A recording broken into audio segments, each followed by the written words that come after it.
What are you doing here? It was good.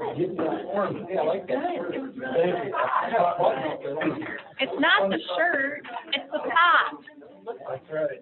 Dale, it's not the shirt, it's the sock.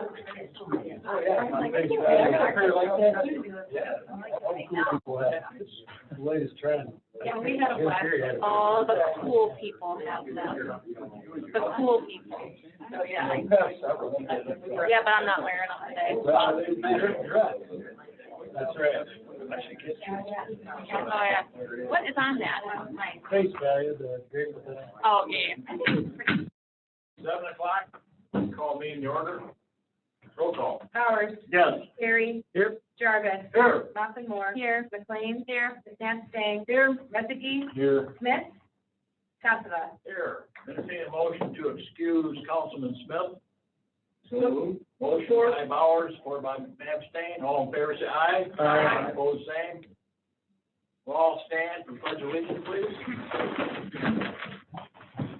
I pledge allegiance to the flag of the United States of America and to the republic for which it stands, one nation, under God, indivisible, with liberty and justice for all.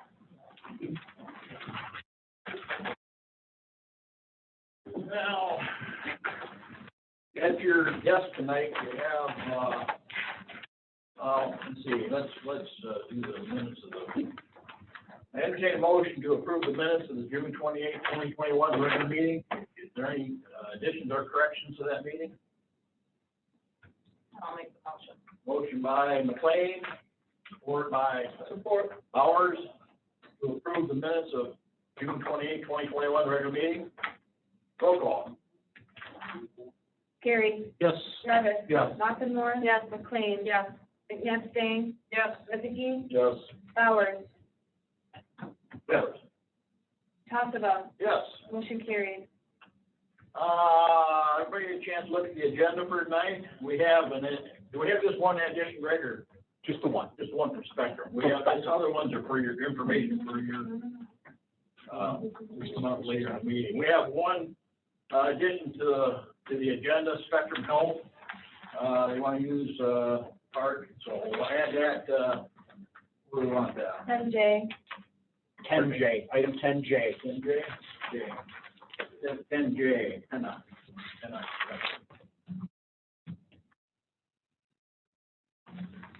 Any other additions, corrections? Entertain a motion to approve. I'll make the motion to approve. Motion by McLean, Second. supported by Terry. Roll call. Jarvis. Yes. Moore. Yes. McLean. Yes. Stang. Yes. Rezegi. Yes. Powers. Yes. Terry. Yes. Tassava. Yes. Motion carried.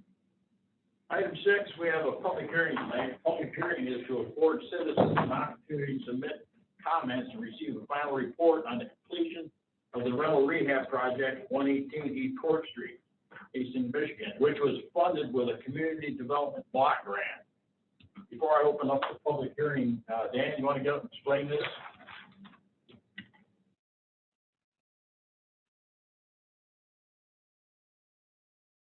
Thank you, Mr. Mayor.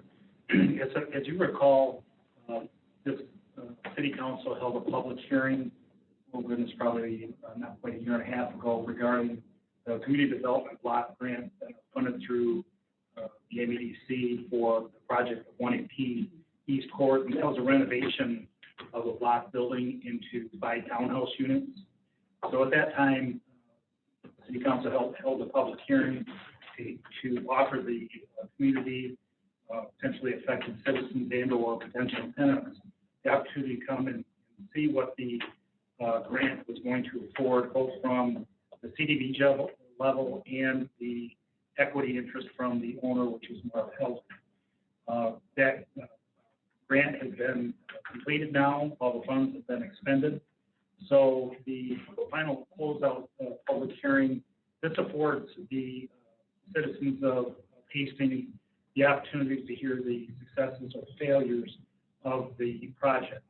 And I'm happy to report that the project was a complete success.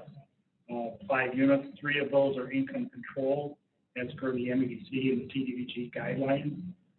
They rented out within 5 days, which obviously shows the additional housing. Did I answer any questions? Okay, I'll open the public hearing. Anybody out there want to make a comment on this?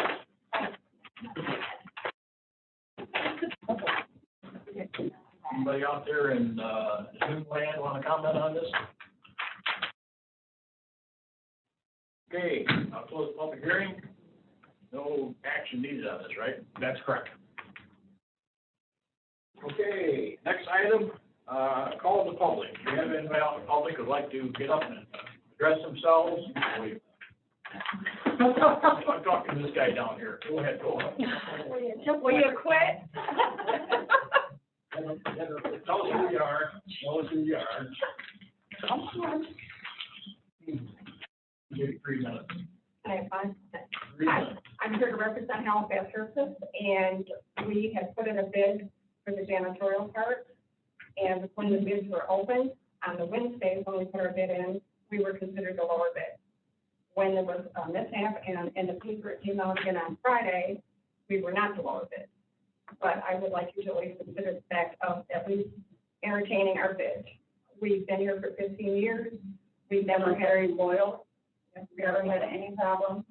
I never had an issue with anybody or anything. We've never, if there ever was, it was something that we corrected, and they were very small, nothing, I mean, very small. I don't even know what it would be. But, we have been called, we're on call 24 hours a day. You know, if something happened, that's happened in a bathroom or somewhere, so we've been here, they call, we come. I don't know what else to say other than the fact I would just like to consider our bid. Well, talking 3 minutes because I could. So, yeah, we can keep talking all night. You're well prepared. Okay. We were very prepared before this. So I'm sorry. We didn't even know that we were even, I thought we were gonna be on the agenda tonight, and I didn't find out until. Please ask for the situation that had happened about the 2 different dates. I figured there would at least have been some type of notification on it.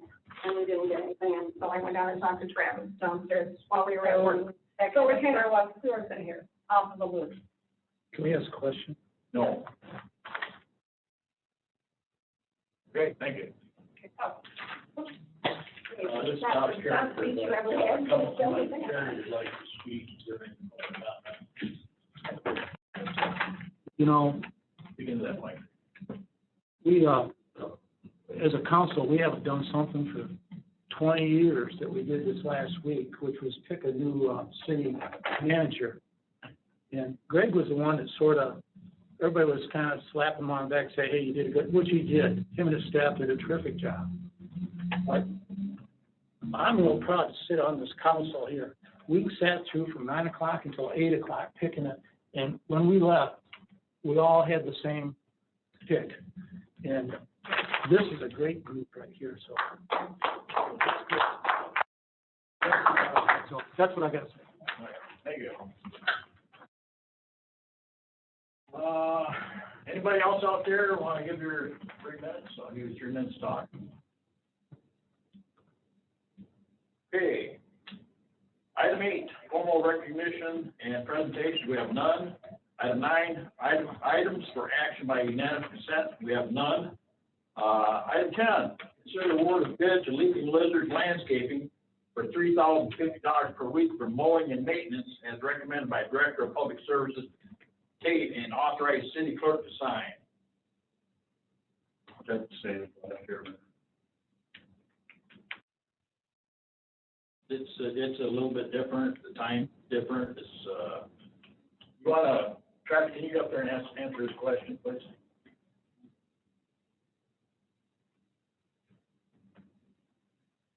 Yes, sir. What I was asking is it the same price as last year? And if not, how much difference is it? I don't have last year's price with me.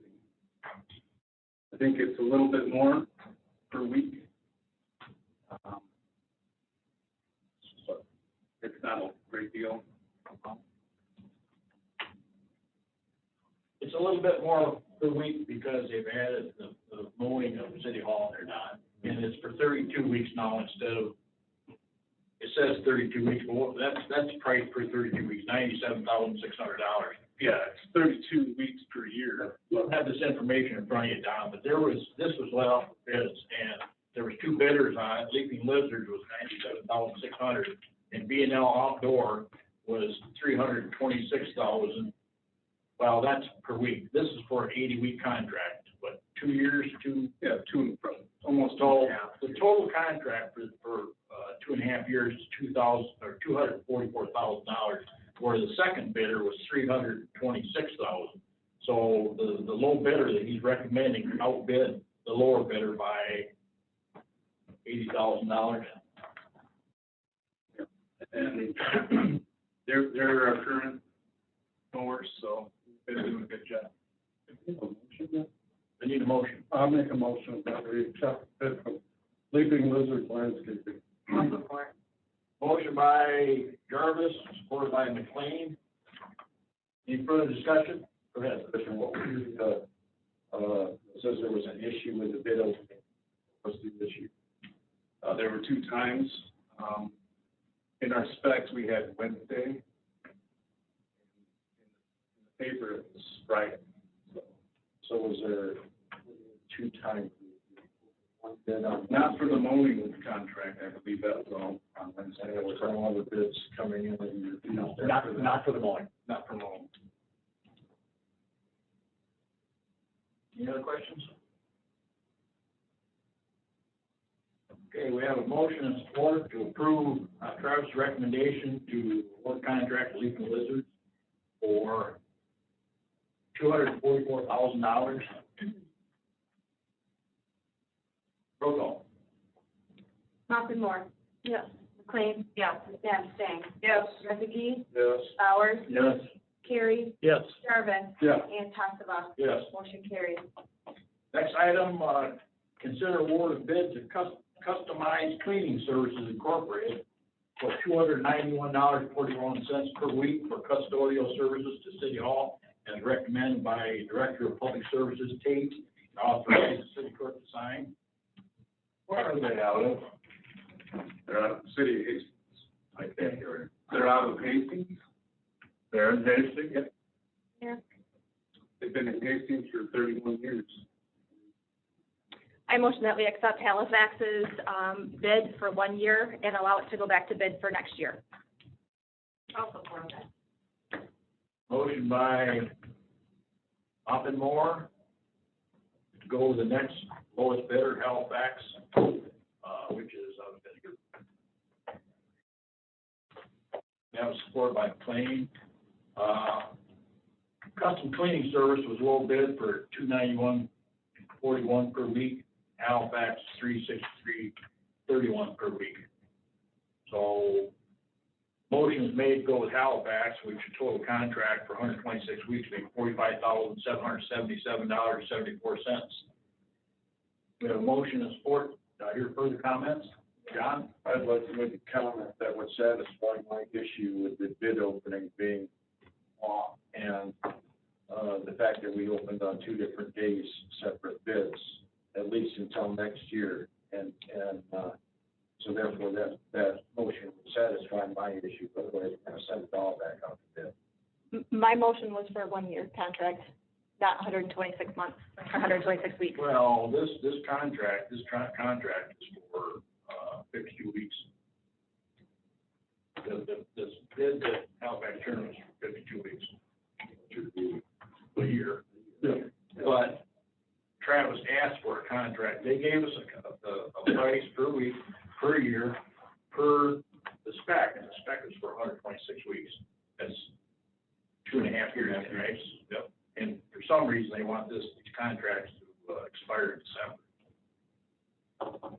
So your motion was to approve their contract, their bid, right? My motion was to approve it for 1 year and have it go back out to bid. Okay. And that was your support. Correct. Bill? Was anything compromised? Were any amounts disclosed during the opening on Wednesday? Yes, the bids were opened and read in public. Okay. As I explained at the preceding meeting, when we brought this to your attention about the irregularity concerning this, we don't have information that would lead us to believe that the amount of their bid was shared with this custom cleaning service. But we can't assure that. We don't know that for certain. And I think that's been part of the concern on the part of Halifax, that it's entirely possible that another bidder learned of their bids and then came in after the fact with a bid that was lower than theirs. We, as I indicated to council, when I last talked to you about this, we don't believe that happened, but we don't have any assurance that it didn't happen. And that's been the basis of their concern about this process. But as I also explained, they have another good solution to this as well. The bids were advertised to go for an additional 2 days. We thought this was the best way to handle that. But, you're certainly within your rights to, under any circumstances, to award the bid to whoever you prefer to award the bid to. If I may, while I'm at the microphone, Your Honor, I would suggest that you inquire, prior to voting on this, that you inquire Halifax whether they are willing to honor that quote for the 1 year as opposed to the entire duration of the contract. It's a different number of weeks, and so I would just assure yourselves before you agree to this, it would be wise to ask them whether they would be willing to accept that under those terms. So as motion's been made and supported to give them a 1-year contract to come back and address this again next year. Is that something that Halifax English would be willing to do? That's fine. Yes. Response was yes. Discussion? Can commit for that? Yes, Nancy. Okay. She did. I had it turned off, I don't know what happened. Anyhow. So, motion was made to, extend them a 1-year contract at, $18,892.40. Any other discussion? Roll call. McLean? Yes. McNabb? Yes. Rezegi? Yes. Bowers? Yes. Gary? Yes. Jarvis? Yes. Rothenmore? Yes. And Tosca? Yes. Motion carried. Item C, consider purchase of self-contained breathing apparatus from Allied Fire Apparatus for $46,634 as recommended by Fire Chief Karras. That's, 7 cars and 14 things. Roger online. I'm here. Roger, Can you hear me? tell us What's that? how many pieces you're getting? We're getting 7 air packs and then 14 tanks and then what we're gonna do is, what's happening is, the state of Michigan and MIOSHA's got a 15-year limit on our air packs and tanks. And we got about 2 more years to go before we have to replace them all. If we replaced all of them at one time, we're looking at about $300,000. By doing it this way, we're gonna do 2 things. We're gonna extend them out, plus the fact that we're not gonna be buying them all at one time. In other words, the 15 years is gonna be spread out over the next 4 or 5 years versus doing it this way. Plus the fact that the last time we bought them, which was last year, we bought the smaller tanks. The guys decided that they wanted a little bigger tank so they could stay on the fire a little bit longer and do their job more effectively. So basically that's where it's at. There was only, like it also said, that there's only one company in the state that sells Interspiro fire apparatus or SCBA. And that's what we got. So we got to continue going with that. Or again, if we don't do that, then we got to replace them all at one time again. And that's, we're looking at 30, if we buy 30 at one time, we're looking at a big amount of money going out at one time. So that's basically it in a nutshell. Okay. Entertain a motion to approve, Roger's purchase. I'll make that motion, Your Honor. Motion by Rezegi, Support. supported by Rothenmore. Any further comment, Brenda? Yeah, you said this was under budget. Was it budgeted for 7 and 14? But I'm sorry, I didn't hear that. Not just buying buying those numbers because it was under budget. Yes, it's under budget. That's correct. Yep. It's about, actually, to be honest with you, when the first time the quote came in, they were 63,000 plus on the quote for the 7 SCBA and the 14 tanks. I called the company and we got them reduced way down. Of course, they made a mistake. Yeah, I think I got budgeted about, I think it was around $48,000, and we're at 46,634. So, yep, it's under budget. So and Jane is confirming that it was what we were actually looking was the 7 and 14. This will come again, I think, next year, and then we have a. Yep, and it's my intention next year to go for another 7, and the next year to go for another 7. That will suffice my OSHA's rules and regulations, NFPA, National Fire Protection Association, et cetera. They say that we need 1 SCBA for every seat we got in our pumpers, and we've got 30 seats, so we need 30 SCBA. So that's basically where we're at. Thank you. Yep. Any other questions? Thanks, Roger. Roll call. McNabsting. Yes. Rezeki. Yes. Bowers. Yes. Terry. Yes. Jarvis. Yes. Maffenmore. Yes. McLean. Yes. Taskava. Yes. Motion carries. Item D, consider request from Jillian Foster, Youth Advisory Council, to hold a roof set outside Creative Designs on Main Street, October 23rd, 2021, from 9 a.m. to 11:30 a.m. and approved attached banner permit.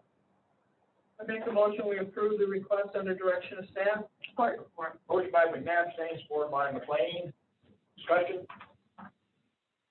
Any questions, John? What time you're gonna sit on the roof?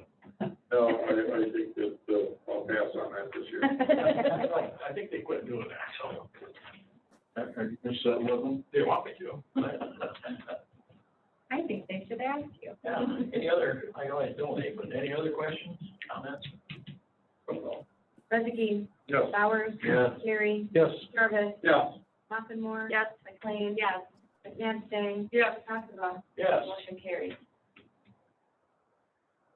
Okay, next we have a request from Vicky DeMag, Family Promise of Berry County, to hold the 4th annual Walk in Homeless Shoes event, Saturday, September 11th, 2021, from 6 p.m. to 12:30 or 12 a.m. What's the week? I think this is all comprised on the, Family Promise Berry County will be hosting on their 4th annual awareness event, a walk in homeless shoes. This event is scheduled for Saturday, September 11th, from 6 to 12 on the Berry County Courthouse lawn. They've got the permission of the courthouse. They're going to be contained on the courthouse property. They're not going to be going around town. I think they're going to be walking the sidewalk. When is the, thing? Summerfest? Summerfest? Yeah, that's in August. This is September. There's no conflicts with this at all. Good, thank you. I think in there, Steve says that in here. So entertain a motion to approve. Motion to support. Motion by Bowers, supported by Maffenmore. Any discussion? Roll call. Bowers. Yes. Terry. Yes. Jarvis. Yes. Maffenmore. Yes. McLean. Yes. McNabsting. Yes. Rezeki. Yes. And Taskava. Yes. Motion carries. Okay. Item F, consider approving the first reading of ordinance number 603. This increases number of special assessment installments to 10 and schedule a public hearing for the July 26th, 2021 meeting. So, motion by Bowers to approve the first reading of ordinance number 603 and to schedule a public hearing for 26th of July. By your support? Support. Support by Rezegi. Any discussion? Basically, we're just approving the public hearing, right? Yes. Yeah, we normally don't approve first reading. Do you think that's something we can do? I don't think it's fair to ask somebody who's only been here a couple months what you ordinarily do. In my experience, however, in every other place I've worked, it's customary for the city council to approve the first reading and set the public hearing as a formal action. So when I'm gone, you can do it any way you want. Whatever she wants. Well, okay. Okay. Any other comments? Roll call.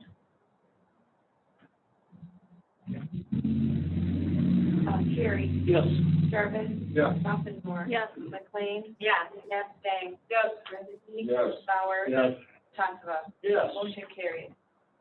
Okay, consider acceptance of report regarding the State Street Improvement Project and set a hearing of necessity for January, or excuse me, January. Stuck on this January. And I don't want to get here that quick, because I'll be 1 more year older in January. So hearing of necessity for Monday, August 9th, 2021. Do I hear a motion to So moved. accept? Support. Motion by McNabb, supported by McLean. I'll get through this. Any comments? I have a question. Go ahead. Is the Holiday Inn going to be on their own again? I am planning with this that they're gonna be in this project. Now, they can come back and kind of public hearing and advise otherwise, but they've had, from the last time you started this till now, to take action to do this on their own, they haven't done that.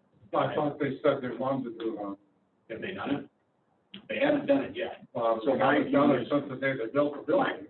My response to that is, start it up again like you did the last time. If they come forward, you can make a decision at that time to, to change the nature of the project to exclude them if you wish to do that.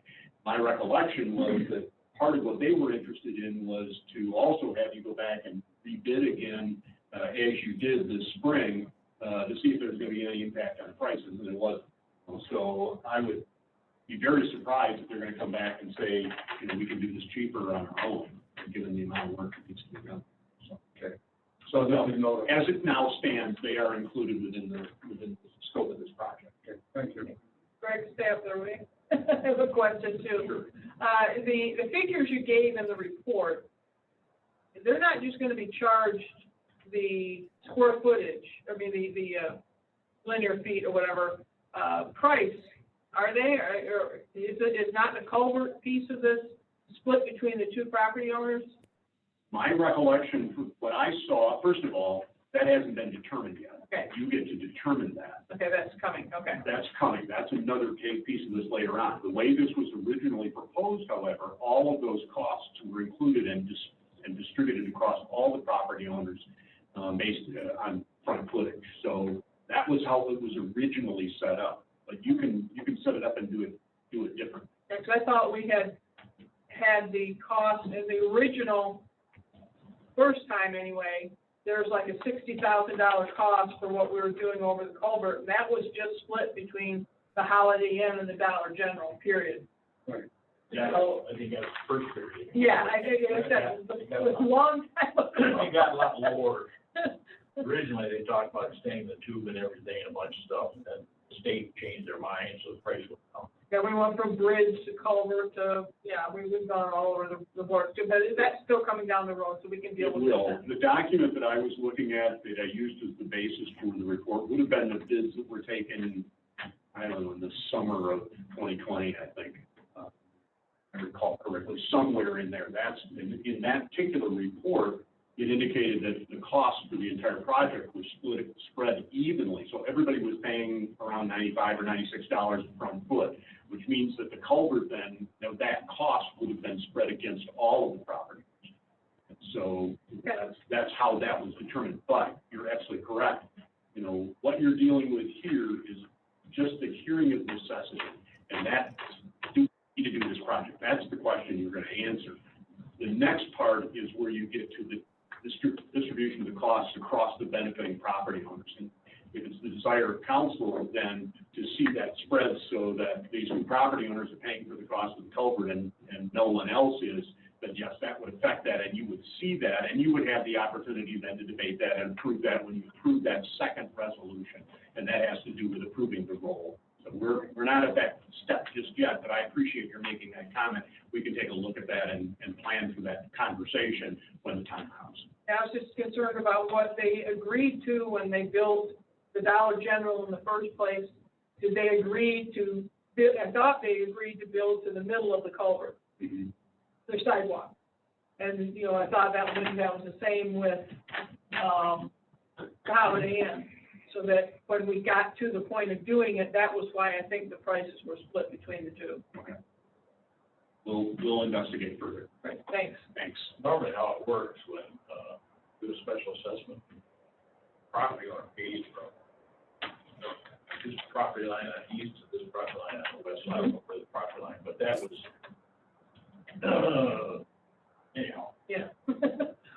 Yeah, we Let me just jump in real quick. This is an important question, because you really have to look at who benefits. So what you're wanting to do is to assign costs based on what benefits are received by the individual property owner. You're making the case that the only property owners who benefit from the culvert are those that abut the culvert. Then it would be appropriate that they would be the ones that would bear each 50% of the cost of the culvert. But that's a question that Travis and I haven't talked about in terms of how to do that. But that's what you have to ultimately satisfy when you get to the second part of this process. So, Well, then you gotta think too about who else benefits by it, the public benefits. that's correct. That's correct. And you could very well say, but there are some other public benefits, and so the city would pay those costs as an at-large payment, would not assign those costs. And that's all a part of having a defensible special assessment process that you go through. So we've got plenty of time to get to that point. That doesn't stop you from going ahead with the project once you get past the hearing of necessity. But we'll explore that more and have that information for you in greater detail when we come back at your meeting of August 9th. So we made a motion to approve this, right?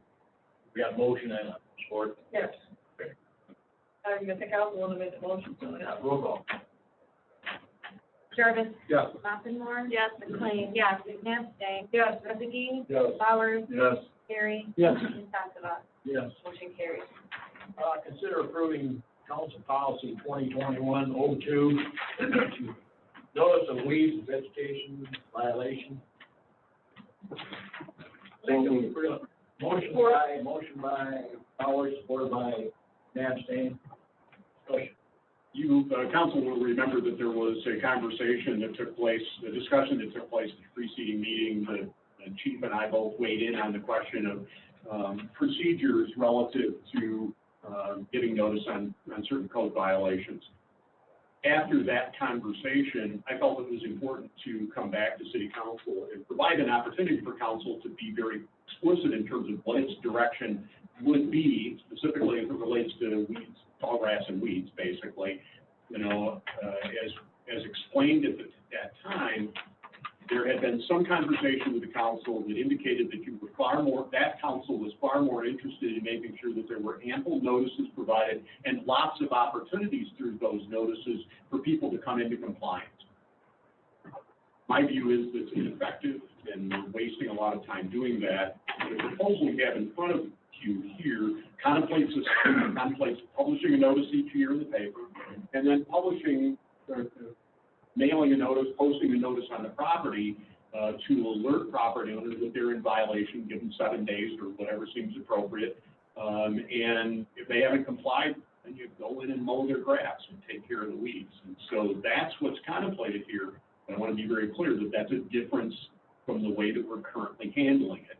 And, you know, I know that the chief is in the room here too. If there's a need for further explanation about our current procedures and what the history of that is, I'm sure that the Chief Bolter is more than happy to get up here and give you that additional information. What I'm trying to do is to create a written statement here that guides the staff as to exactly how you want us to go about doing it. Because whatever conversation took place, I couldn't find something that looked like a formal policy. I think there was an understanding about that that's been implemented since then. But that's the genesis of this proposed policy. I have a question statement. I have a neighbor that code inspector has to come every time it rains or whatever, come, put up a notice, you gotta cut your lawn, and then they cut their lawn. Which I don't understand, the biggest investment you're making, they don't take care of it. The question is, we charge, how much do we charge to mow a lawn? Is it based on the size of the lot, or? My recollection, and one or the other of you might say, but I believe that it's based on the actual time required, plus there's an administration fee of $125 or $75, do you remember? Violation, that's the ordinance. Oh, the ordinance is $75. It's time and materials, we hire someone to cut their lawn. So it's time plus $75. Okay. Do we put a lien on the property of the government? If they don't pay. Huh? If they don't pay. Right, yes, this would allow you, under the terms of your ordinances and charter, you're allowed to establish, this would create a lien for that, so if they don't pay, you can collect it when they pay their taxes.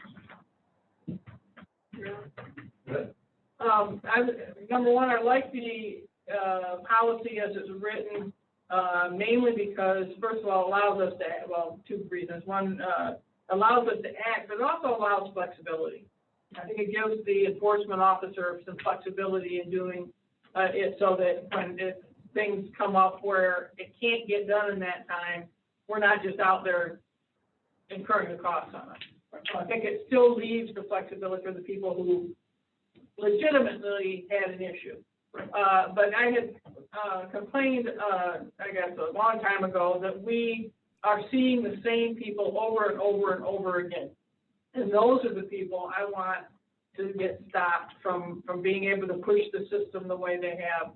And that's why, another reason why I like the policy as it's presented, because those people, you know, all they're doing is causing more work and more expense for the taxpayers and more aggravation for their neighbors. And I don't think that should be the case. So I wish there were more of our ordinances that we could do this kind of thing on. Well, I think that for repeat offenders. I think that you can, and I think that, you know, when I see are things that are placed in the street right away, like old couches and chairs. It's another one that we go through a lengthy process in order to get rid of those. We don't have to do that. You know, places that I worked before coming here, we didn't give notice at all. No, it's in the street right away. So, and city attorney and I have had some email exchanges about this. Your practice has been to give these notices.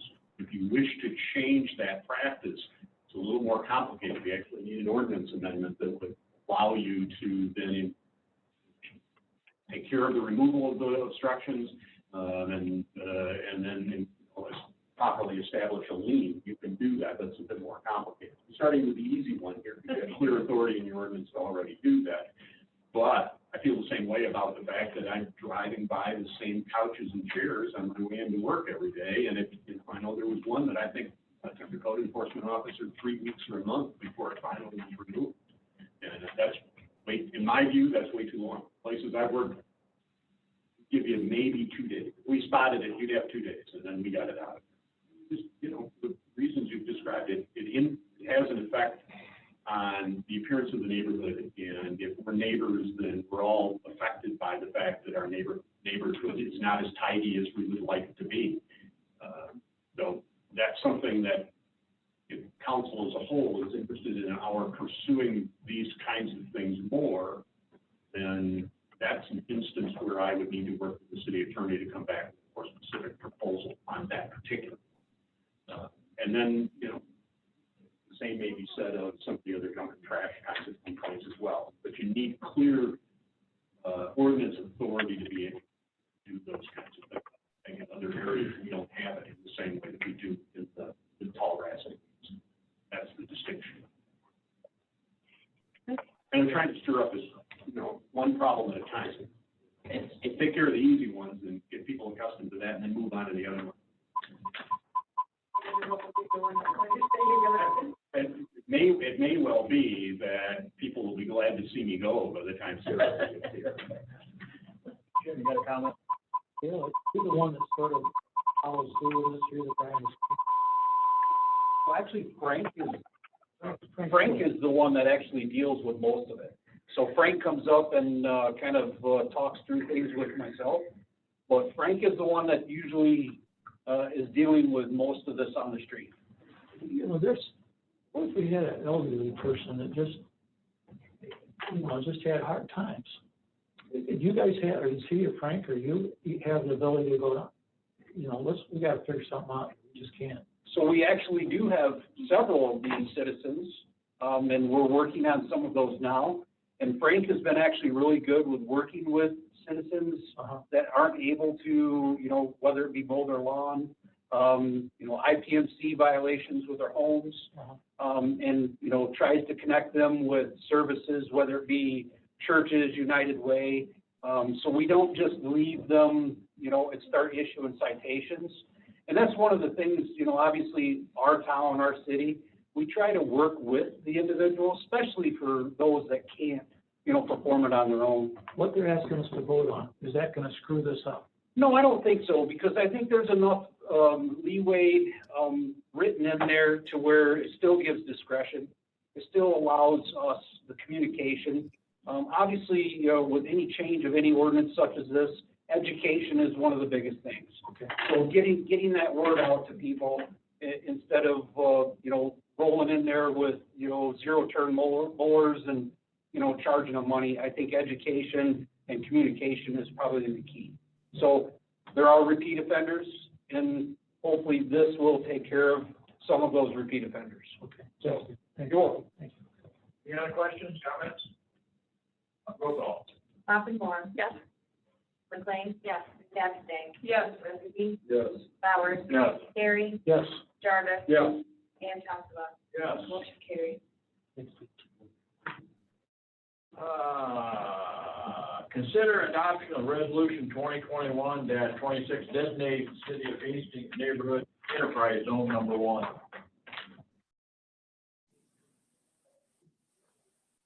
I hear a motion to approve. Make a motion, we adopt resolution 2021-26. Motion by McNabb, supported by I'll support. Lane. Now you're quiet. This morning. Any discussion? I'm not gonna say anything, you know. Any other comments? Questions? Roll call. McLean. Yes. McNabsting. Yes. Rosicki. Yes. Bowers. Yes. Terry. Yes. Jarvis. Yes. Thompson Moore. Yes. Thompson. Yes. Item 11. No, Your Honor, got 10J. Oh, that's right. Wow, I was on the wrong side. I did. I'm on the back side. That's why I don't like backside printing. 10J, we have a letter of intent from Spectrum Health. They want to have a picnic at Fish Hatchery Park. As a show of gratitude for our employees, positive attitude, and caring hearts during the pandemic, we are planning a special celebration this year to include a barbecue, activities for kids, and time for fellowship with colleagues and family. Spectrum Health Pennock is requesting approval for the use of Fish Hatchery Park, pavilion, and parking lot to host a team member family picnic. Overflow parking for those working will be at the hospital. The tentative date for this picnic is August 11th, from 2 p.m. to 8 p.m., with the actual picnic occurring between 4:30 and 7 p.m. We anticipate attendance as large as 400 to 500 people over the 2.5-hour span of time. The picnic will be open house style to accommodate a continuous flow and reduce the numbers of attendees at one time. We have enjoyed our partnership with the city and current use of the Fish Hatchery parking lot, and is one of the reasons we select this location. If there are any questions or concerns, please contact our event coordinator, Morgan Rademacher, communications specialist, Spectrum Health Pennock. Anyhow, they are requesting to use this on August 11th.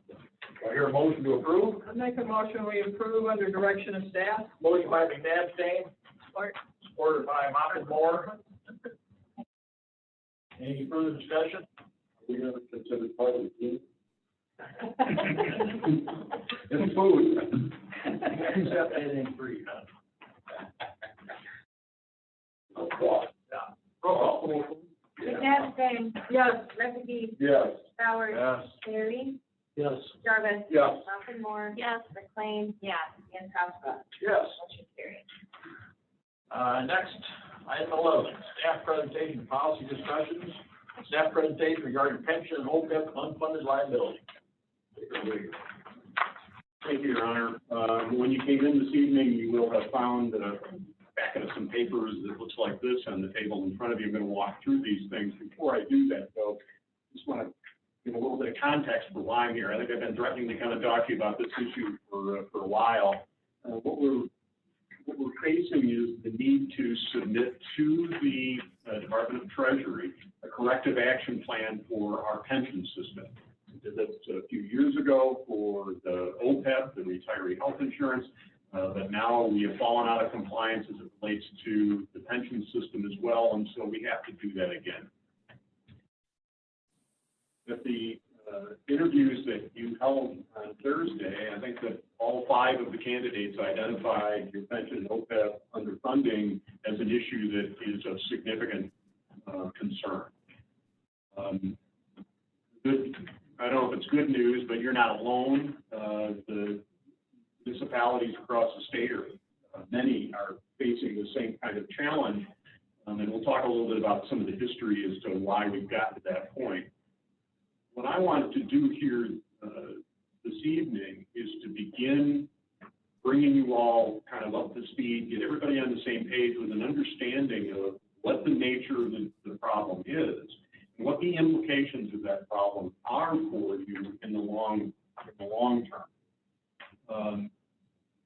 We've talked about the fact that you have a number of other places you'd like to spend money.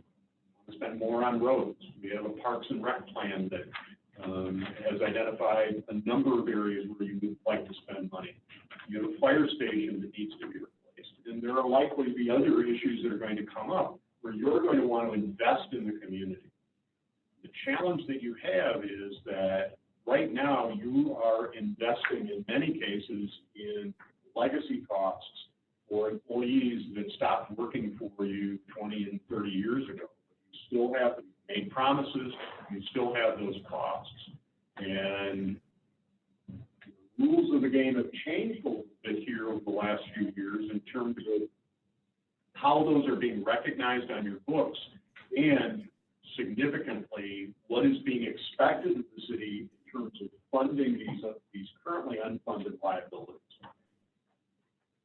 What I want to do again today is just to introduce this topic to you, talk about it in fairly general terms, but I want to lay out some possible, very broad sense, some possible areas for how you might solve those challenges. But then importantly, I would like to get some input from all of you as to what more do you need to know from us to be able to help us inform you about what the choices are as we're going about thinking about the development of this corrective action plan. So with that, let me walk you through the documents that are in front of you, and I'll offer some comments as we go, but I just want you to provide not a lot of information here. I will say that there is more information about both OPEB and the pension actuarial report that have been added into the information resources section that we created on the city's website. And in fact, one of the additions that we made today was to put the most current copy of the actuarial valuation that we just got sometime within the last week or so. We just finally received it, and that's as of December 31st of 2020. That now is out there. So pages, some of the pages that you're going to see here are coming from that report. If you want to view the entire report, I encourage you to do that. You're welcome to go, and you can find that online. If you have difficulty locating it, just let me know, and I'll be happy to point you as to where that is. But you'll see that out. Anyway, the first page you'll see some columns of numbers here. This is the OPEB funding. And what this is really doing is to show you what your current corrective action plan calls for as far as developing a source of revenue in order to meet your long-term obligations for funding retiree health insurance obligations. And you will see the column you want to look at is your total contribution column. And you'll see that it starts out in the $400,000 range. A few years down the road, in 2028, it has increased by 50% to $600,000, $601,000, and it stays at that level for quite a while before it eventually drops off. And what that then ultimately does is gets you to a point where you're, in essence, fully funded by about 2041. So 20 years down the road, you're looking at making these kinds of payments. And just for perspective here, you currently have 49 retirees that or numbers that I was working with, these could vary by one or two. 49 retirees that are currently receiving a health insurance benefit from the city, and you have 19 active employees who will be eligible to be receiving that benefit when they retire. So you have a really long tail on this program. You're going to be paying these, let's assume that some of these people probably won't retire for another 10 years or more, and then they may live another 30 years beyond that. So you're 40 years out, you're going to be out to the 2060s sometime and still be paying for the last of these benefits for folks. And now, when they initially retire, they're basically being provided insurance comparable to what they received when they were employed. As they reach age 65, that changes and those costs will go down. But nevertheless, there's some significant dollars. Your total obligation today, your total unfunded liability for this program today is $10 million for OPEB. What I'd like to do is just walk through all these pages with you, and then we can come back and I'll be happy to answer any questions about any of them as I get to the end of this. The pages beyond this come from the actuarial report for the pension system. Like the OPEB, you've got a $10 million unfunded liability for pension as well.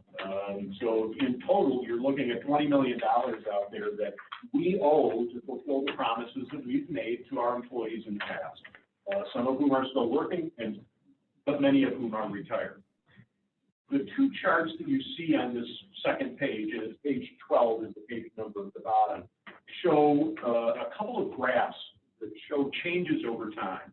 The first graph is the funded percentage, and what you will see is that the goal here and where the pension system is moving us is to go from what today is a 44% funding to get to 100% funding in the year 2040, so 20 years out. I'll talk a little bit about what your funded percentage has done over time, but the bad news is we keep getting worse. We're not getting better, and this is despite making all of our annual required contributions, and at times in the past, we've actually made some additional contributions. But despite paying all the bills we thought we should pay and all of the money on top of that we wanted to add into the system, we're falling further and further behind. And some of that has to do with changes in actuarial valuation standards, and I think some of these are referred to here, but they keep changing the rules of the game on us. In the old days, I think they used to amortize these benefits over 30 years. Now they've shrunk that up, and eventually you got to be basically on a pay-as-you-go basis on pension. So every dollar of additional benefit that you're granting, you have to make sure you've got a dollar in the bank to pay for that. Right now, we've not had to do that. We've been able to, in the past, extend out when you were going to pay for that. Whether that's wise or not is another question, but we all made our decision making based on that. So that's one thing. They've also this year, starting with benefits that we're going to be, costs that we're going to be incurring in July of 2022, they have changed a number of demographic factors that are taken into consideration, and those have to do with changes in mortality and other kinds of factors, and all of those. If people are going to live longer, you're going to pay out more in pensions, and so they've now adjusted those factors, and all of these adjustments, they never go in our favor. Those all go against us in terms of increasing our liability. The chart on the bottom is the one that causes me the greatest amount of concern, and that is, it shows how much your annual required contribution is expected to go up. So if you take a look at these numbers, you can see that, and I think I've got the numbers here someplace. I think that for 2021, our annual required contribution is $847,000. That's going to go up to over $1.5 million in the next 20 years. So you're going to see this cost increase go up from, basically almost, not quite double, but certainly a significant increase in that cost over that period of time.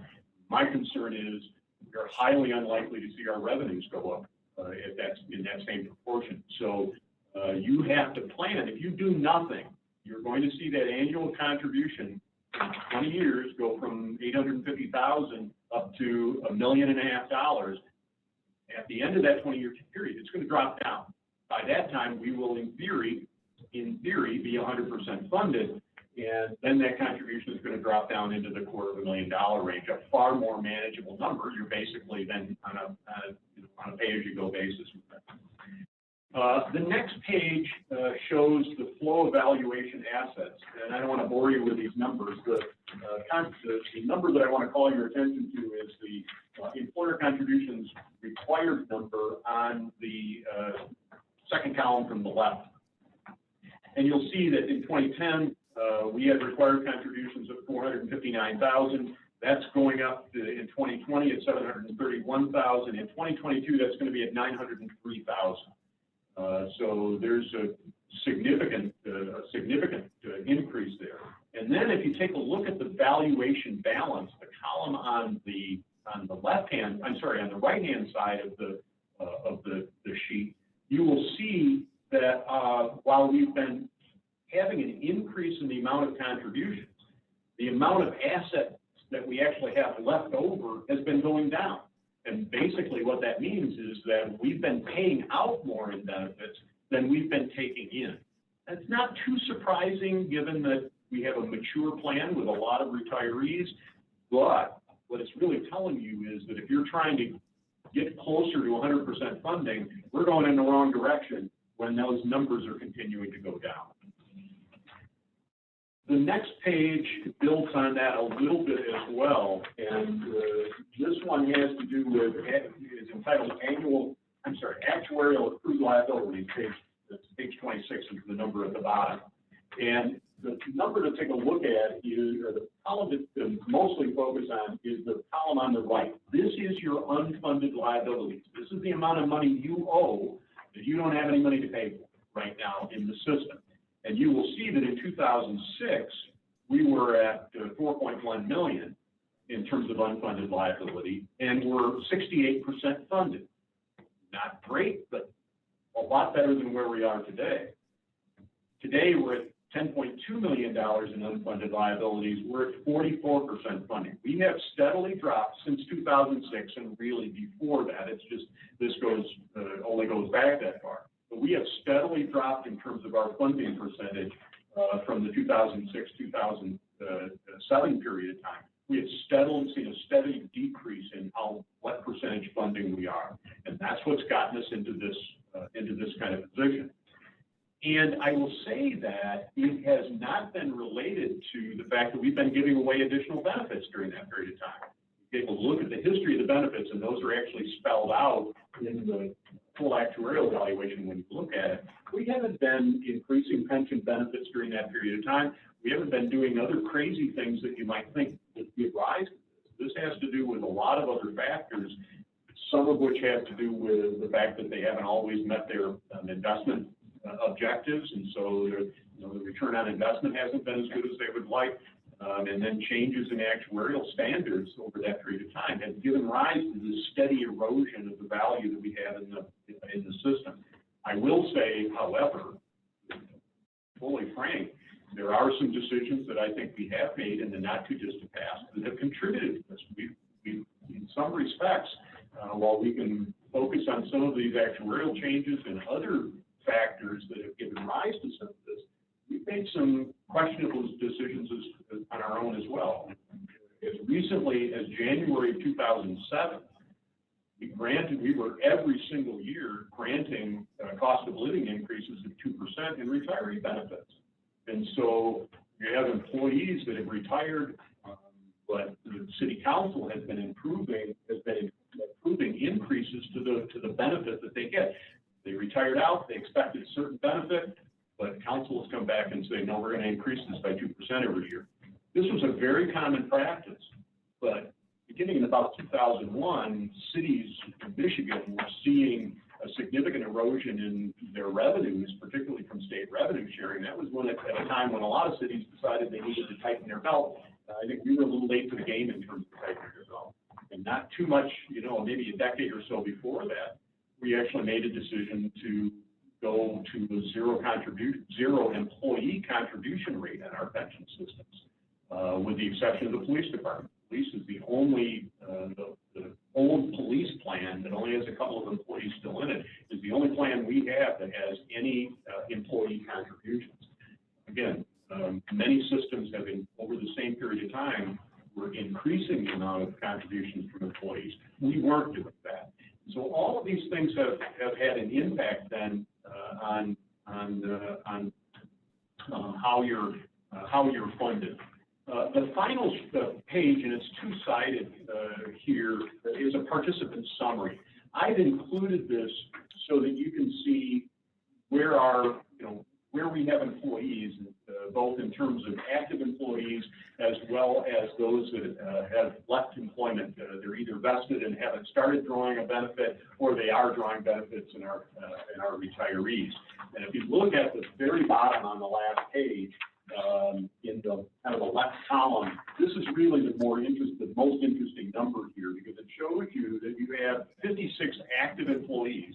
That is, people like some of the folks in the room here that are on the payroll that will retire someday. That number is 56.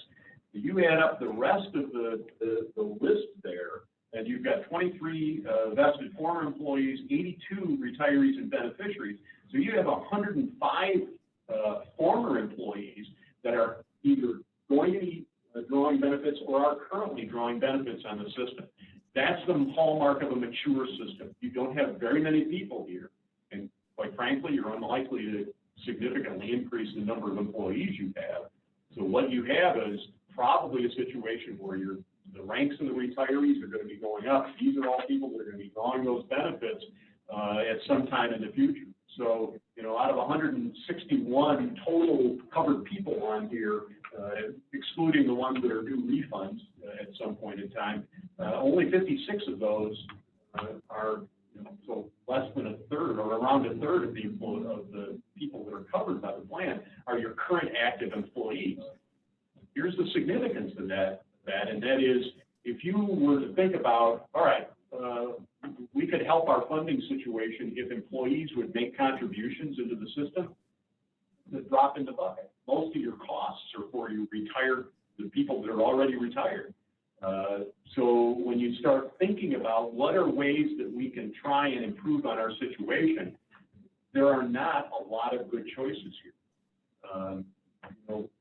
Just to give a little perspective here, there are two basic kinds of plans. There are defined benefit plans, and there are defined contribution plans. The defined benefit plan is one where there is a formula based on how many years of work you have and what your salary is, your final average compensation is, and we run that through the formula, and we come out with a benefit, and we say this is the benefit that you are entitled to. Defined contribution, on the other hand, says we're going to set aside an amount of money every year for you, and that's the amount that's going to go. If you have a 401k, that's a defined contribution style plan. A number of years ago, we actually implemented a hybrid system here. So we basically closed all of the defined contribution plans to new hires, and we implemented instead a hybrid plan, which falls in between those two standards. There is a small defined benefit portion, basically 1% of final average compensation. And then there is a defined contribution portion besides that, but employer cost is capped at 10% of salary.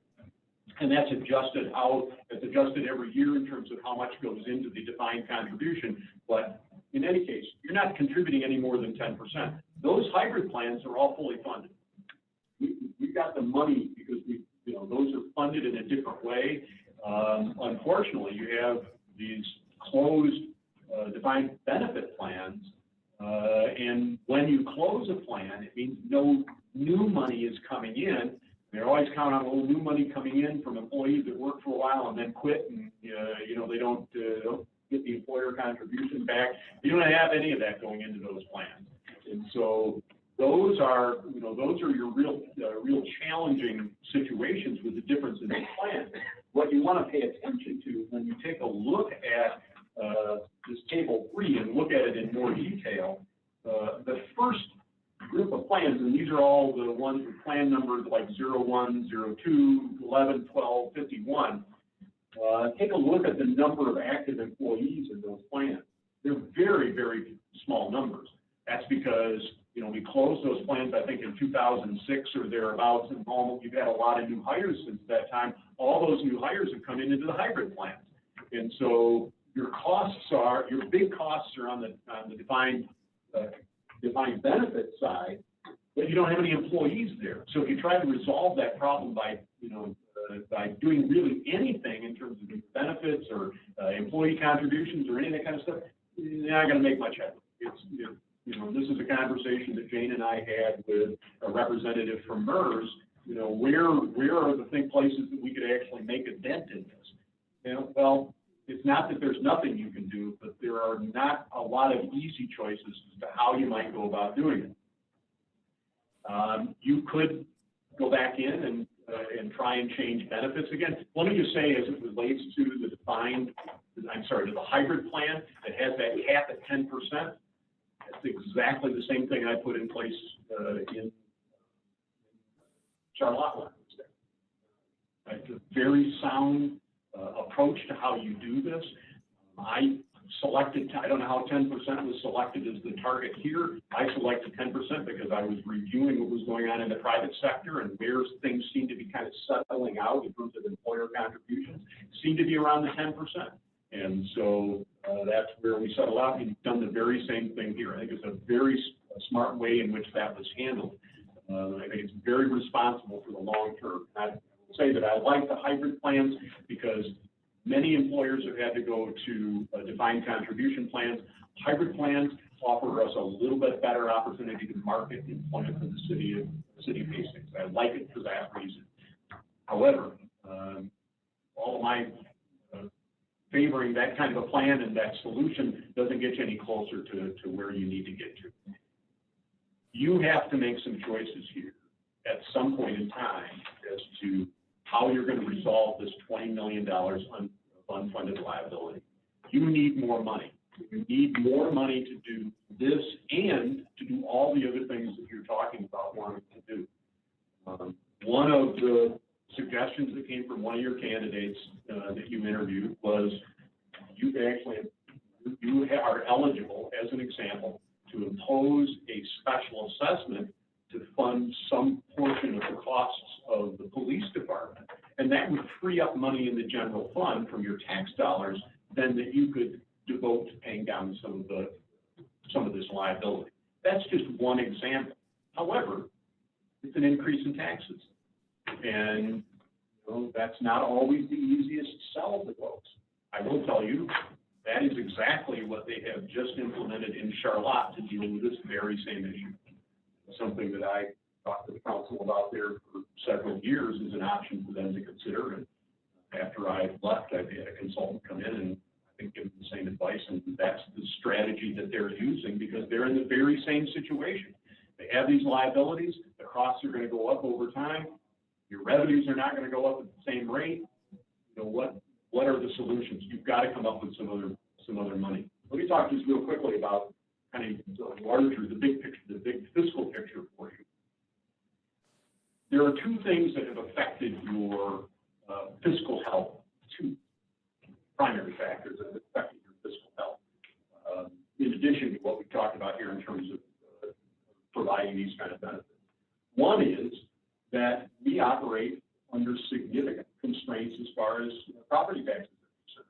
my whole history has been since the adoption of local government started right about the time that the Headley Amendment was passed. And we've had a number of different things, Proposal A and other things that have come since then, that have made it extremely difficult for us to raise money from our tax levies. That's just a fact of life here, but it got more complicated when we saw the economic downturn, of the housing market downturn in 2008 and 2009, and you saw property value declines. They decline a lot faster than they go back up. Our prediction at the time was that it was going to be 15 years before we got back to where we were, and I don't think that's too far off. The other big hit that cities have taken is in the area of revenue sharing. Significant cutbacks in revenue sharing that occurred in the early 2000s. The best numbers that I could find as it relates specifically to Hastings is that between 2003 and 2017, as compared to what you would have received had revenue sharing been fully funded as intended, you've lost $4.4 million over that period of time. Imagine what you could have done over that 15-year period of time if you had an additional $4.4 million. And that just continues on. You're seeing that loss year in and year out, and I don't think you should ever count on the fact that you're going to get that. The legislature's never going to take a miracle for them to come around and decide that they're going to do something different. So that's contributed to some of your fiscal challenges. So you don't have as much money coming in, and you're being asked to contribute more to fund these legacy costs than what you originally anticipated you would need to at the time you started incurring these costs. As I think I indicated to you, there are no good choices here. What I was accustomed to saying in Charlotte is that I don't have any more rabbits to pull out of the hat. There are no miracles here. You have bad choices and you have worse choices. But that's really all that you have. And so taking a look at what else you might do on the benefit side, looking at whether you can raise revenues by imposing a special assessment, or going to the voters and asking, as some municipalities have done, asking for a dedicated millage to pay for particularly public safety pensions. That's something that's been proven popular in a few communities. One of the options that would be available to you as a possibility would be to sell bonds to pay for to pre-fund your pension liability. You are only eligible to do that, however, if you switch from your current pension system for new hires, the hybrid system, to a straight defined contribution system. Financially, that wouldn't have any impact on you. You fund it at the same level, but it makes you less marketable as an employer, I think, if you do that. And there's a risk, and the risk is that somebody changes actuarial standards again in the future. You funded, you put aside enough money through this bond issue that you're now paying off over the next 30 years in order to take care of that, and all of a sudden it turns out that it's not enough money. And this is a concern that's been expressed to me personally by people that are in the bond council. They're actually selling these things, or working with municipalities to sell them. So,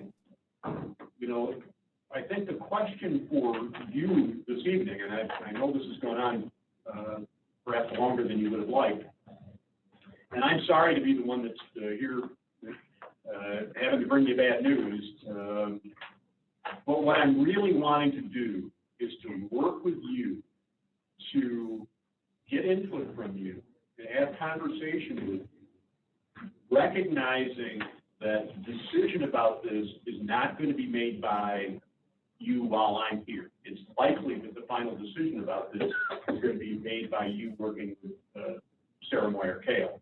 The timing of that is such that that's when that decision is going to be made. There is no way that I want to leave a situation for her to come and walk into, try to get up to speed, try to work with you in a short amount of time, perhaps a month or a little bit more than that, from the time she starts here to when this corrective action plan needs to go into the State Department of Treasury. So let me stop there, answer questions you might have, but I would certainly like to hear from all of you as to what more you need from us, and what are the sorts of things, what are the commitments that you feel should be made to employees and retirees? What promise, how do we fulfill those promises? Are you willing to look at breaking those promises?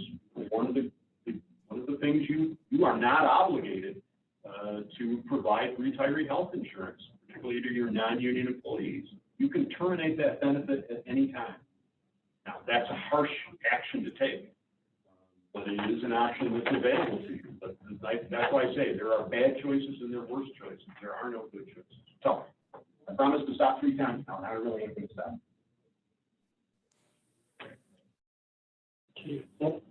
Go ahead. I'm happy to hear finally that we can do something about that. I don't know what kind of dollars we're looking at. I thought we had a pretty good plan with MERS and, a couple months ago, and it was rejected to do that. That would have cut on our liability quite a bit. The OPEB only. Right. But how much would that cover?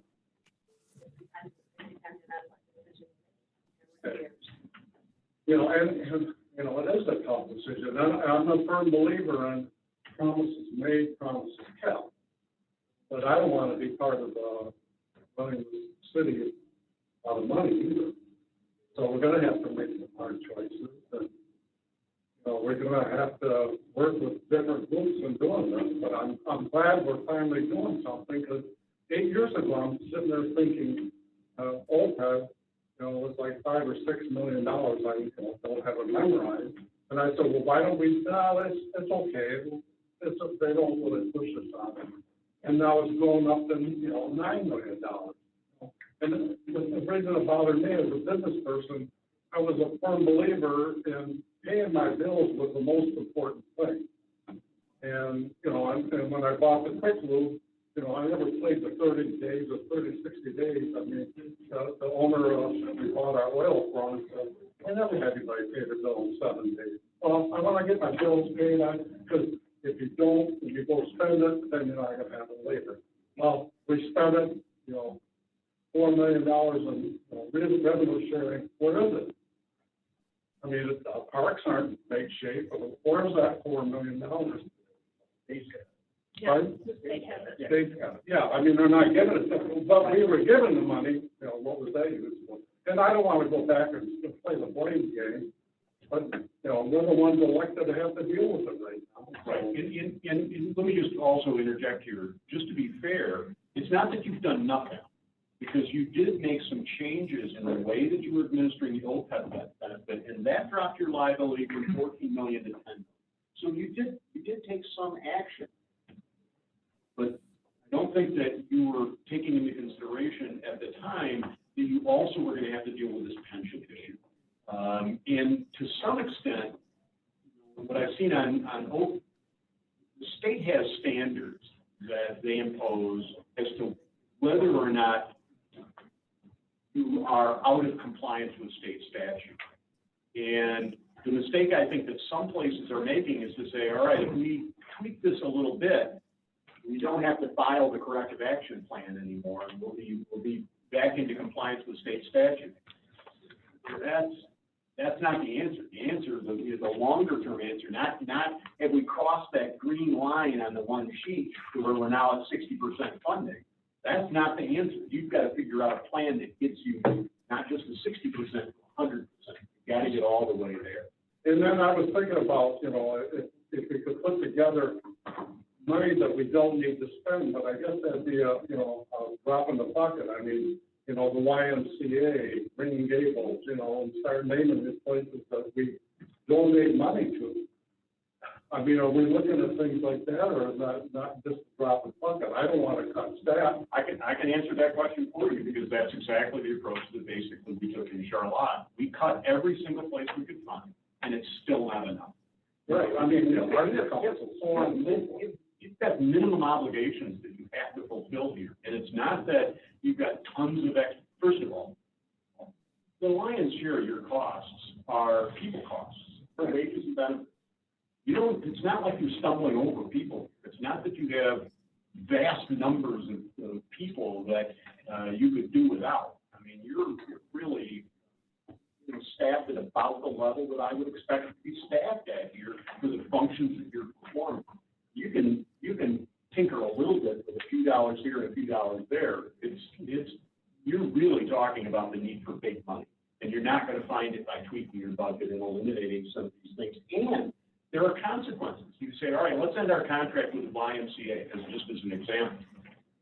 Well, what does that say about the quality of life that you're wanting to provide in this community? My sense as to the profile that you put together when you were recruiting a city manager is you're going in a completely different direction. You actually want to improve on quality of life. There's a lot of these things that you want to make this a better community. And my view is that, don't look at this as a doom and gloom situation, but rather as a way of saying, we want to do these other things. Can we keep going the way we're going here, but look to other sources of revenue? Can we go to the public and sell them on a village for streets, as an example, which is something that's been done in a number. And I wasn't advocating doing that. I understand. Like I said, it's a drop in the bucket. I understand. He asked what information we could use. I would like MERS to come back and tell us why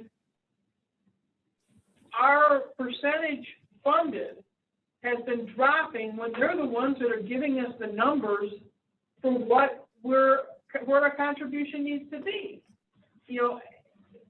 If the actuarial changes, those numbers should have been changing, and we should have been required to make a higher contribution. But they didn't increase that. So they're to blame as well. I think they need to come and explain what they're doing and why we're not getting the results that we should be getting as far as interest and everything else, and why what they're asking us for our contribution is putting us further and further behind. Because we, basically from 2012 to 2016, we were making additional contributions. Now, I thought that we were continuing that, and we obviously didn't from 17 through 20. But, we were making $100,000 one year, $150,000 additional contribution, and yet we're still dropping behind. Right. So they're off by that much money, which is what, 25% of what they're asking us to make, and we're still dropping. So we're making 25% more contribution, and still, they need to come explain, or we need to maybe find another place to have our money. Well, I think part of their issue too is, the way the economy's been since 2008. Look what our return is on our money we're investing. We're not getting much money. I think that's hurt them too. And when we went through the hybrid plan where we're not putting our active employees, really not putting extra money in there. I think you said 2007. I think we did away with the E2 benefit in 2006. But anyhow, that's beside the point. So there's no extra money going in there like what we used to do. It used to be the active employees kind of picked up the cost for the retirees. Well, being with a different plan, that doesn't happen anymore. Yeah. We can have MERS come back in Europe, but I'm going to tell you that the long and the short of it is when they get done telling you what they're going to tell you about this is you need to put more money into the system. They're the ones that should be telling us, and if they're not telling us the right amount, then we need to find somebody who will. In my mind, I think, MERS may not be the place for our money to be. I don't know how easy it is to switch the money out of MERS. I'm sure it's possible to do, but even if you do that, I think you're still likely to, and I'm not apologizing for them. Don't misunderstand me. I agree. I am as frustrated with this is happening to municipalities all over the state, including us. When we talked to our MERS representative 6 weeks ago, and he said, when the actuarial evaluations come out, I think you're going to be pleasantly surprised about how they're recognizing the return on investment over this period of time. Well, we weren't pleasantly surprised. We saw it drop from 46% funding to 44% funding. He was certainly, this is our rep who didn't even have information. And I've seen this, you see the same kind of reaction from my colleagues across the state on our list, on our city manager listserv. And the ones who have been putting extra money into the system are especially frustrated because they're expecting that they've turned, and some of them are putting in millions of dollars, not 100,000. They're turning in millions of dollars extra, and they're still seeing their unfunded liabilities increase. Their percentage funding is dropping at that same time. And you know, again, I encourage you to go and take a look at. You don't have to read the entirety of the actuarial valuation, but you'll see some of the. If you read some of the text in there, you'll see some of the analysis that's going on. There, you know, keep in mind too that their valuations are based on an average rate of return of 7.35%. But see, I understand how things change, Right. whether it's actuarial or whatever, but they're not changing. Right. And that's what bothers me. They're supposed to be the experts that are giving us advice, and they're telling us what to put in there, and they're not doing that. Correct. And then also, from what I understand, we don't need to be 100% funded. 100% funded is too much. 80% is really where we need to be. And I don't know if it was MERS that told us that, or it was some MML training that I went to that I heard that at, but somewhere along the line, I heard that we don't need to be at 100% funded, but we definitely need to be a lot higher than we are right now. Right. Right. Being 60% funded would have kept you away from having to Right. to submit a corrective We action. were at it one time. Yeah, you were. A long time A ago. long time ago, and unfortunately, 2012.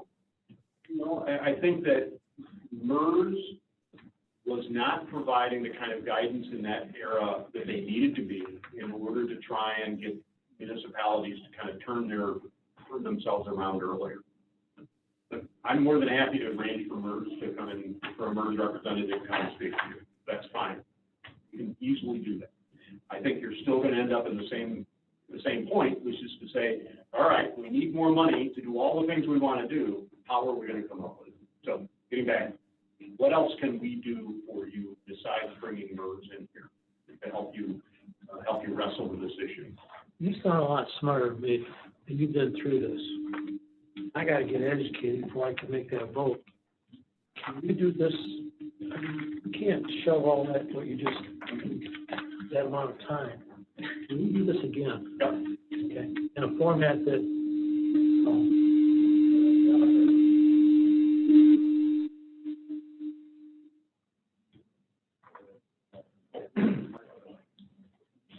can We we don't do have this? any mics now. Can we do this in a format that, it's not compressed, it's, Yeah, if you would like to, Something. if you would like to schedule a separate work session just for this topic, we can do that. well, it sounds like you've cured somewhat of a problem over Shalat. No. No. What I said was, I spent years telling them they had a problem, and they ultimately have taken steps to correct that. But I'm not going to take credit for that. That was a decision that was made after. I mean, I was. You know what they did. I do know what they did because I lived there, and my tax bill that just came in the mail includes an assessment for the fire department there. That's the route that they chose to go. So there's another, I'm paying $165 a year or something, and that's my share of helping them to come up with money to meet some of these other obligations. Let's schedule another time. I'm happy to do that. I'll be happy to work with the mayor to come up with a time when we can have a separate special meeting for this purpose. Thank you. More than happy to do that. And maybe that would be a time to bring MERS in at the same time, have that conversation.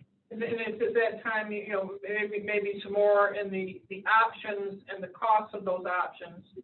If we were to go, whether it's the special assessment, Right. How many mills do we need? What do we need as far as a special assessment? For the different options to get the amount of money that we need to make the progress that we need to make. Yeah, and just in that respect, let me bring up a note here that I talked about taxes and revenue sharing. So I looked at those numbers and I compared numbers from 2016 to 2020, from your audits from 2016 to 2020. And over that 5-year period of time, those two revenue sources, those are your primary general fund revenue sources, increased by 10.6%, roughly 2% a year.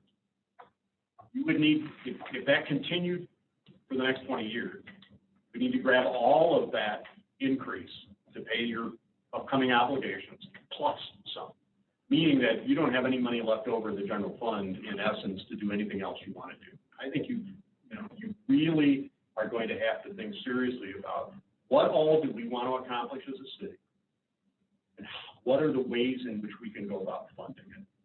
I think that you probably, you can talk about the special assessment, but that's going to get you partway there. But you need to think about a fire station. You need to think about doing more on streets. There's a lot of other areas that you really want to spend more in your park. I think all those are worthwhile things, but you're going to have to weigh all of those things and decide what's. So what I'm encouraging is don't look at this in isolation from the rest of what you want to accomplish. You don't want to have everything you do for the next 20 years be shunted aside because you're spending all of the available money dealing with this unfunded liability problem. You need more money in the system. You've got to do that, but I think you need to think about what are the right ways to go about trying to engage the public in that conversation, have them understand why it is that you're coming to them and asking for some additional resources to do these things. And I think places that I've observed, they've been very successful by making clear and cogent arguments to the public, and the public will step forward and say, you know what, we value streets in this community, and so we're willing to pay 3 mils for the next 5 years in order to improve the streets, and then they see it renewed for those 5 years. So I'm more than happy to have that conversation with you. That's what we're trying to do here, is set the stage for these hard conversations that you need to have. And the beauty is that, we have a little bit of time. I want to be really clear. We are not broke.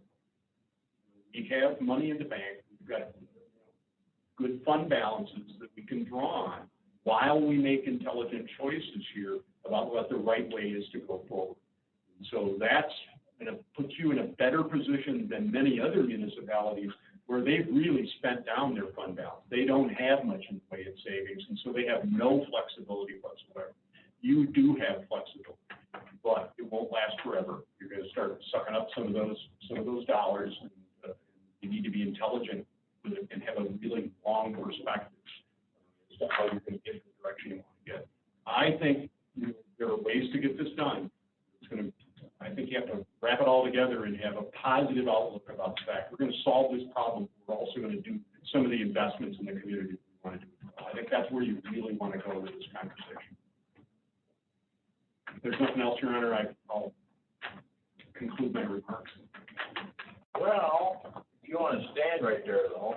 Okay. Item 12, first item, the city manager. Well, as council knows, I provide a regular update to you that kind of brings you up to speed on a lot of things. The one thing I do want to call to your attention, when you came in this evening, you had a memo on the table in front of you from Travis Tate regarding an emergency purchase, and I did advise you, this in my video report, had to do with a failed controller that was that was turning the police offices into an icebox, so I'm sure they're going to be happy to have us work on this. So this is the required note. This is the required official notification. There is no action that's required on this for you. However, as I also noted, we have we need to spend money on the systems here. Among all the other things we need to spend money on, we don't have good mechanical system controls available in several buildings, and so it's an area where we're going to be doing some research and at some point come back to you with some specific recommendations as to how we might need to go about correcting that. Is the control a fancy term for a thermostat? These are, yes, except that these are digital, computer controlled. They have a lot greater flexibility than, you know, your analog thermostat that you would have in your house. So yes, So basically, that's what they're. that's in essence what they are. Need any outside firm, we got, he knows the name of it, anyhow. Well, I just go to True Value and buy some thermostat, but maybe that's what we do. I wish we had thought of that. I wish we had thought of that. Yeah. We'll just call you the next time. With one burner in, I don't know. We don't need a big burner. There again, I mean, you know, you're talking about, people don't realize $100,000 cost. Right. That's, you know, that come out of our fund balance. You gotta keep doing those. Your Honor, that's all that I have this evening. Thank you. City attorney report, Nothing. legislative director report. Nothing for council tonight. We saw, you have, Travis's, public service report, packet. Anybody have any questions on what Travis reported? Fire Chief Jarvis, his report's in there, so if there's any questions, I think Roger's still on, but, library director report, we had her report in there, assessor's report's in there, all fine, no questions, we'll move on. We have one more time for the public to get up and speak. Anybody here want to talk? You're gonna tell us who you are this time. Hi, I'm Nancy Halifax. I just want to say thank you for considering my bid proposal. Thank you. Anybody else? Mayor, council comment. John, any comment tonight? Definitely, Your Honor. No, thank you. Okay. Nope. Bill? Covered a lot of ground, Trace. It's freezing in here. Yes, it is. I will Liz, agree with you're that. on. I'm over here. I'm going freezing. It is freezing. I've been asked, in fact, Teresa asked me last week if we're gonna pick this year. I'm gonna try to get a hold of, Rose and possibly the first meeting in August. Good pictures, I'll let you know ahead of time, so you can get your best dress, I'll get dressed. I want to see your best dress. Picture, we haven't done a couple pictures yet. Something about a dress. Yeah. You have to wear a dress. Anyhow, anything else come before council? Entertain a motion to adjourn? Yes. Moved by McLean, supported by Terry. All in favor, say aye. Aye. We're adjourned. Thanks